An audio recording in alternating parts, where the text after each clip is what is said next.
আসসালামু আলাইকুম রহমতুল্লাহি ওবরাকাতু।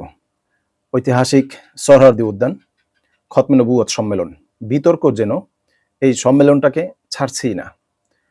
বন্ধুগণ, আপনারা যারা সম্মেলনটি দেখেছেন, কাভার করেছেন, শুনেছেন, বলেছেন, সকলেই জানেন যে এখানে অনেকগুলো বিতর্ক হয়েছে, অর্থাৎ অনেকগুলো প্রশ্নবিদ্ধ হয়েছে সম্মেলনটি। আজকে আমি আলোচনা করব বিএনপির জনাব সালাউদ্দিন সাহেব ওনাকে নিয়ে যেই এখন ফেসবুকে লেখালেখি হচ্ছে সে সম্পর্কে।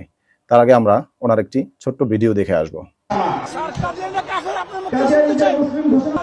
আপনারা যে ভাষায় আমাকে কথা বলতে বলছেন সেটা আইনের ভাষা না।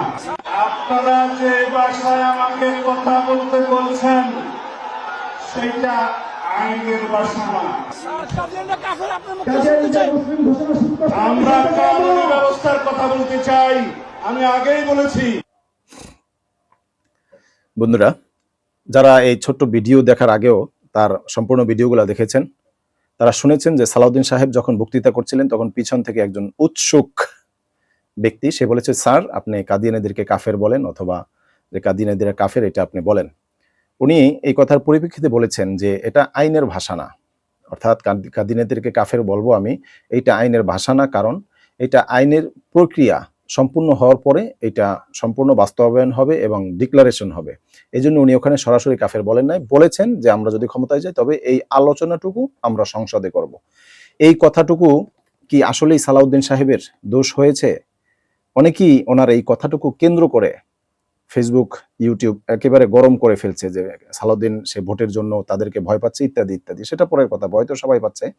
আমি যেটা বলতে চাচ্ছি যে বাংলাদেশের ওলামায়ে কেরাম সহ আপনারা পাকিস্তান থেকে সমস্ত ওলামায়ে কেরাম যারা আছেন জমিয়তের, তারাও এসেছেন, তারা ফতুয়া দিয়েছেন। বাংলাদেশে শত শত বছর ধরে এই ফতুয়া চলছে। তাহলে ওলামায়ে কেরামের এই ফতুয়ার মাধ্যমে কি কাদিয়ানী রাষ্ট্রীয়ভাবে কাফের হয়েছে? হয়নি। কারণ ওলামায়ে কেরামের এই ফতুয়া এটা সংসদীয় ফতুয়া না, এবং আইনি প্রক্রিয়ার ফতুয়া না।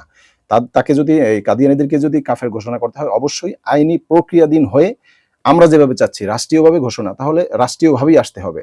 আর আমরা মাঠে ময়দানে যতই চিল্লাই এটা কিন্তু রাষ্ট্রীয়ভাবে হবে না। সালাউদ্দিন সাহেব কিন্তু সেটাই বলেছে যে এটা আইনের ভাষা না, আমি যদি এখানে বলিও এতে কোনো লাভ নেই।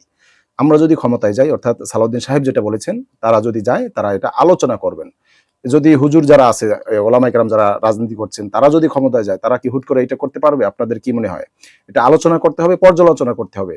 এরপরে সংসদে যদি এটা পাশ হয় তাহলে এটা রাষ্ট্রীয়ভাবে ঘোষণা করা সম্ভব হবে। এটাই হচ্ছে সালাউদ্দিন সাহেবের মূল কথা।